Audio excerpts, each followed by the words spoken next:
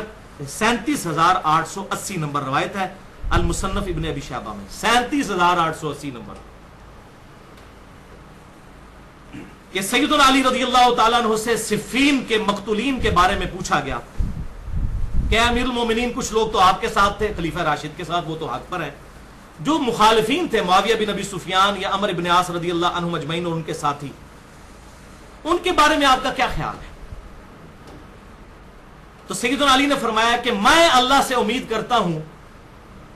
کہ صفین میں جو میرے خلاف لڑے اور جو میرے ساتھی تھے، میرے ساتھی تو ظاہر ہے وہ تو حق پر ہے ہی ہیں، تو صحیح بخاری اور مسلم کی متفق علیہ حدیث ہے، عمار کو ایک باغی جماعت قتل کرے گی، عمار ان کو جنت کی طرف بلائے گا، وہ جماعت ان کو دوزخ کی طرف بلائے گی۔ تو ظاہر سیدنا عمار جو تھے وہ آرمی چیف تھے سیدنا علی کی طرف سے، جنگ صفین میں شہید ہوئے، اور کسی عام آدمی نہیں، ابو الغادیہ جو کہ اصحاب شجرہ میں سے تھے، صلح حدیبیہ کے صحابی، ان کے ہاتھوں وہ شہید ہو گئے، اور بعد میں پھر وہ روتے بھی تھے کہ علیحدہ سے ایک پورا معاملہ ہے، اس پہ 2 ریسرچ پیپر میرے جو ہیں وہ اہل سنت پاک.com پر ریسرچ پیپر نمبر 5A رافضیت، ناسبیت اور یزیدیت کا تحقیقی جائزہ، اور ریسرچ پیپر نمبر 5B ہے واقعہ کربلا کا حقیقی پس منظر 50 صحیح الاسناد احادیث کی روشنی میں۔ اس میں نے یہ پوری سٹوری کھولی ہے کہ احادیث کی روشنی میں مودودی صاحب کے اوپر ایلیگیشن لگا خلافت و ملوکیت پہ کہ جی انہوں نے تاریخی روایتیں لکھی ہیں، تو ہم نے وہ ایلیگیشن دور کر دیا ہے، ہم نے اب صحیح الاسناد احادیث، اکثر احادیث بخاری اور مسلم سے ہیں، ساری اہل سنت کی کتابوں سے وہ 50 حدیثیں عربی میں بھی جمع کی ہیں، اردو میں بھی اور انگلش میں بھی، ظاہر ہے وہ انٹرنیشنل پمفلٹ ہے، عربی میں بھی آ گیا، انگلش میں بھی، اردو میں بھی، پیچھے کون سی زبان رہے گی؟ واقعہ کربلا کا حقیقی پس منظر 50 صحیح الاسناد احادیث کی روشنی میں، اس میں ڈیٹیل سے بتایا۔ آپ مصنف ابن ابی شیبہ کی اس روایت کی طرف آئیں کہ مقتولین صفین کے بارے میں جب مولا علی رضی اللہ تعالیٰ عنہ سے پوچھا گیا، مولا کا مطلب دلی محبوب، جگری یار، حدیث متواتر ہے، من کنت مولاہ فہذا علی مولاہ، جامع ترمذی میں بھی موجود ہے، مسند احمد میں بھی موجود ہے، سنن نسائی الکبریٰ کے اندر بھی موجود ہے، امام ابن ابی عاصم کی کتاب السنہ میں بھی موجود ہے، اور کئی کتابوں میں 22 صحابہ سے حدیث، جس کا مولا میں اس کا مولا علی، جس کا جگری یار میں اس کا جگری یار علی۔ ہم اپنے علماء کو بھی مولانا کہتے ہیں، وہ مشکل کشا نہیں کہہ رہے ہوتے بلکہ دلی دوست۔ تو مولا علی رضی اللہ تعالیٰ عنہ سے جب مقتولین صفین کے بارے میں پوچھا گیا، مصنف ابن ابی شیبہ 37,880،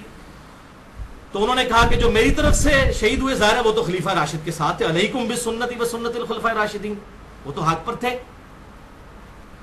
اور جو میرے مخالفین ہیں میں اللہ سے امید کرتا ہوں کہ یہ دونوں جنت میں جائیں گے۔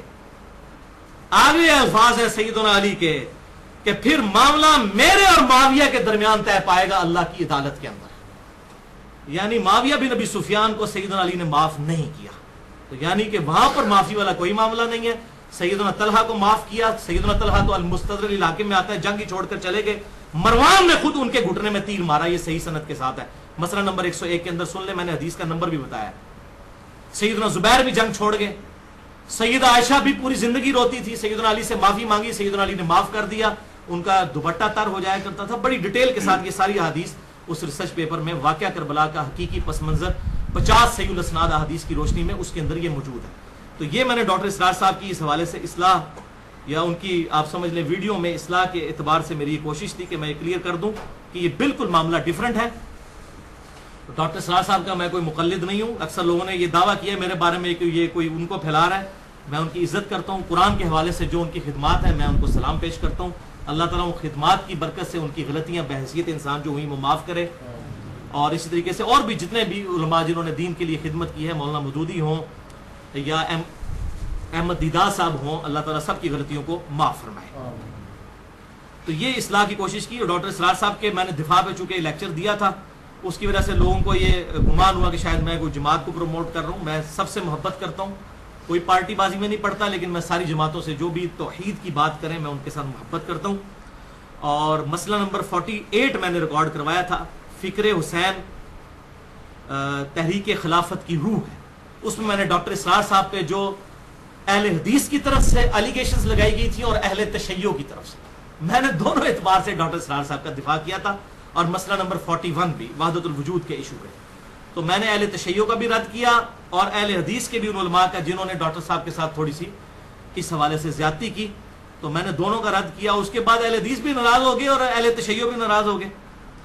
اور وہ اسی دن جب وہ لیکچر اپلوڈ ہوا, مسئلہ نمبر 48 فکر حسین حق پرستی کی علامت ہے, جس میں نے ناسبیت کا جو سیدنا علی کی معاذ اللہ بغض کا الزام تھا جو ڈاکٹر اسرار صاحب پہ, میں نے وہ دور کیا اور کتابوں کے حوالے پیش کیے کہ ڈاکٹر اسرار صاحب پہ وقت کے ساتھ ساتھ حقیقت کھلی. ایک وہ وقت تھا کہ 80s میں ان کا ایک لیکچر تھا جو کتابی شکل میں سانح کربلا کی شکل میں آ چکا ہے. اس میں کئی باتیں ایسی ہیں جو بالکل ان لاجیکل ہیں, اور مودودی صاحب کے بارے میں بھی انہوں نے سخت کامنٹس کیے جو بالکل بیس لیس ہیں. میں کہتا ہوں بیس لیس ہے. وہ 80s میں انہوں نے تقریر کی, اس وقت ان کی تحقیق نہیں تھی, لیکن 2005 میں جو کتاب ان کی چھپی پاکستان میں نظام خلافت کیا, کیوں اور کیسے, اس میں انہوں نے کلیئر کٹ لکھا ہے کہ حضرت امیر معاویہ رضی اللہ تعالیٰ کے بارے میں کہ وہ جو حضرت علی کے خلاف کھڑے ہوئے اور خلافت کے نظام جو ٹوٹا ہے تو یہ قبائلی تعصب تھا. یعنی بنو امیہ اور بنو ہاشم کے حوالے سے انہوں نے اتنے سخت الفاظ خود کیے. پہلے مودودی صاحب کہتے تھے سخت الفاظ لکھے, پھر خود بھی لکھ دیے. یہ قبائلی تعصب تھا جو کہ معاویہ بن ابی سفیان رضی اللہ تعالیٰ عنہ حضرت علی کے خلاف کھڑے ہوئے. انہوں نے خود مانا یہ کوئی وہ والا معاملہ نہیں تھا اور کوئی. تو یہ وقت کے ساتھ ساتھ چیزیں کلیریفیکیشن ہوتی ہیں انسان کو. بال اس میں ایک چیز میں بتا دوں جو کہ اشارتاً ذکر ہوئی ہے سیدنا عثمان کے حوالے سے کہ سیدنا علی نے ان کا نام کیوں لیا.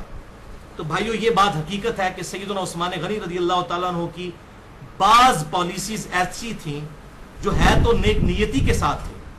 جیسا کہ آپ صلی اللہ علیہ وسلم بھی تالیف قلب کے لیے نیو مسلمز کو زیادہ نوازتے تھے. صحیح مسلم میں آتا ہے ابو سفیان کو غزوہ حنین پہ آپ نے 100 اونٹ دے دیے, تو باقی صحابہ اکرام علیہم رضوان نے کہا کہ آپ نے ہمیں کچھ نہیں دیا. تو آپ صلی اللہ علیہ وسلم نے انصار سے کہا کہ اے انصار کیا تم اس پہ راضی نہیں کہ یہ لوگ دنیا کا مال لے جائیں اور تم اللہ کے رسول کو لے جاؤ. یعنی اللہ کے رسول نے پھر فرمایا کہ میرا جینا مرنا انصار کے ساتھ ہے, اسی لیے آپ کی قبر مبارک مدینہ شریف میں بنی. تو آپ صلی اللہ علیہ وسلم تالیف قلب کے لیے ایسا کرتے تھے. اسی طرح کے معاملات حضرت عثمان سے بھی ہوئے. انہوں نے تالیف قلب کے لیے چند بنو امیہ کے جو نوجوان تھے اور جو نیو مسلمز تھے ان کو چند گورنی کے عہدوں پر فائز کیا. اور پھر وہ صحیح مسلم میں آتا ہے, اور وہ جو تھا عقبہ بن ابی معیط جو بخاری میں آتا ہے, حضور صلی اللہ علیہ وسلم کے کندھے پر اس نے اوجڑی رکھی تھی جو حضرت فاطمہ نے ہٹائی تھی. اس کا بیٹا ولید بن عقبہ بعد میں مسلمان ہو گیا فتح مکہ پہ معافی مانگ کے, تو اس کو گورنر لگا دیا. صحیح مسلم میں آتا ہے کوفے کا, اور اس نے شراب پی کے وہ نماز پڑھایا کرتا تھا. اس کی وجہ سے صحابہ میں بڑا اختلاف ہوا, حضرت عثمان کے خلاف ایک ریولوشن پھر شروع ہو گئی. لیکن سیدنا عثمان جب بھی کوئی ایسی بات پہنچتی تھی وہ بیک فوٹ پہ جاتے تھے اور ایسے لوگوں کو گورنری سے ہٹا دیتے تھے. لیکن ظاہر پالیسیز کی وجہ سے ایک رنج تو تھا صحابہ کے دلوں میں, تو اس کی طرف سیدنا علی نے اشارہ کیا. اور یہ سیدنا علی کا نہیں ہے, سنن ابی داؤد میں صحیح حدیث ہے, بڑی ڈیٹیل ہے سنن ابی داؤد میں, خلافت والے آپ چیپٹر میں نکال لیں کہ سیدنا عمر فاروق رضی اللہ تعالیٰ نے ایک دفعہ اپنے ایک ساتھی کو ایک اہل کتاب کے پادری کے پاس بھیجا اور کہا کہ بتا کہ تیری کتاب میں میرے بارے میں کیا لکھا ہوا ہے. تو بڑے تعریفی کلمات اس پادری نے پڑھے. یہ سنن ابی داؤد کے اندر حدیث موجود ہے کہ یہ تو ایک آڑھی دیوار ہے مسلمانوں کے لیے. بخاری اور مسلم کی متفق علیہ حدیث ہے کہ میری امت اور فتنوں کے درمیان ایک دروازہ ہے, جب اس کو توڑ دیا جائے گا فتنے شروع ہو جائیں گے, اور وہ دروازہ عمر ہے. اصل میں سیدنا عمر کی شہادت جو ہے یہ اسلام کی پیٹھ میں سب سے بڑا چھرا تھا جو گھونپا گیا. اس کے بعد پھر خلافت کا نظام جو ہے ڈگمگاتا گیا, لیکن پھر بھی کچھ عرصہ چلا. خلفائے راشدین ہیں باقی بھی الحمدللہ, لیکن اس طرح کی خلافت نہیں جو ابوبکر اور عمر نے کی ہے. وہ اللہ تعالیٰ کی طرف سے خاص پروٹیکشن تھی. بہرحال وہ ابو داؤد میں آگے حدیث آتی ہے کہ پھر سیدنا عمر کے بعد اس نے پوچھا کہ جو خلیفہ بنے گا اس کا کیا حال ہوگا. تو اس پادری نے کہا کہ ہماری کتابوں میں لکھا ہوا ہے کہ وہ بڑا نیک اور شریف انسان ہوگا, سوائے اس کے کہ وہ اپنے رشتہ داروں کو نوازے گا. اور پوچھا اس کے بعد, تو اس نے کہا اس کے بعد جو شخص خلیفہ بنے گا انتہائی نیک انسان ہوگا, لیکن اس وقت تلوار نیام سے باہر نکل چکی ہوگی. یعنی وہ کوشش تو کرے گا کہ کسی طریقے سے اس نظام کو بچا لے, لیکن تل پٹ ہو جائے گا سارے کا سارا نظام, اور خود وہ اس کی بھیڑ چڑھ جائے گا. جو کہ صحیح حدیث ہے سنن نسائی الکبریٰ کے اندر, آپ صلی اللہ علیہ وسلم کو حضرت علی رضی اللہ تعالیٰ کو آپ صلی اللہ علیہ وسلم نے خود فرمایا تھا, علی اگلی امتوں میں سب سے بڑا بدبخت قوم سمود کا وہ شخص تھا جس نے اس اونٹنی کو قتل کیا تھا, اور میری امت کا سب سے بڑا بدبخت ہوگا جو تجھے قتل کرے گا. یعنی حضرت علی کو آپ نے کیا مرتبہ دیا کہ وہ اونٹنی کو قتل کرنے والا, جیسے قوم سمود میں اس کے بعد امت پہ عذاب آ گیا تھا نا, تو حضرت علی کو قتل کرنے کے بعد بھی امت پہ پھر عذاب آیا اس شکل کے اندر کہ ایک معاملہ سارا تلپٹ ہو گیا. پہلے سیدنا عثمان کی شہادت اور اس پر تو رہا یہ کہ حضرت علی رضی اللہ تعالیٰ کی شہادت. بل ابو داؤد کی اس حدیث میں پھر ملتا ہے کہ یہ جب باتیں آ کر اس شخص نے حضرت عمر کو بتائی نا، تو جب اس نے ذکر کیا نا کہ حضرت عمر کو کہ آپ کے بعد جو خلیفہ ہوگا نا وہ ہوگا تو نیک، لیکن وہ اپنے رشتہ داروں کو نوازے گا، تو سیدنا عمر کی زبان سے یہ الفاظ نکل گئے، خدا عثمان پر رحم کرے۔ یہ حضرت عمر کی آپ کرامت کہہ دیں کہ ان کو پتہ ہے، جب اکٹھے لوگ ہوتے ہیں تو نیچر کا پتہ ہوتا ہے، تو یہ حضرت عمر کے الفاظ ہیں، خدا عثمان پر رحم کرے، یعنی حضرت عمر کو یہ پتہ چل گیا تھا کہ یہ ایسا شخص کون ہو سکتا ہے۔ تو اس قسم کے معاملات تھے۔ بہرحال ان تمام چیزوں کے باوجود خلفائے راشدین میں ہیں حضرت عثمان غنی بھی، حضرت علی رضی اللہ تعالیٰ عنہ بھی، حضرت ابو بکر بھی، حضرت عمر بھی، ہم سب سے محبت کرتے ہیں اور ہم اللہ تعالیٰ سے دعا کرتے ہیں ہمیں قیامت والے دن خلفائے راشدین کے ساتھ اٹھائے۔ جو حق بات میں نے آج کہی اللہ تعالیٰ ہمارے دلوں میں راسخ فرمائے، اگر جس بات میں میرے منہ سے کوئی غلط بات نکل گئی تو اللہ تعالیٰ ہمارے دلوں سے محو کر دے، ہمیں کتاب و سنت کی تعلیمات پر عمل کر کے دوسرے بھائیوں تک پہنچانے کی توفیق عطا فرمائے۔ سبحانک اللہم و بحمدک، اشہد ان لا الہ الا انت، استغفرک و اتوب الیک، وما علینا الا البلاغ المبین۔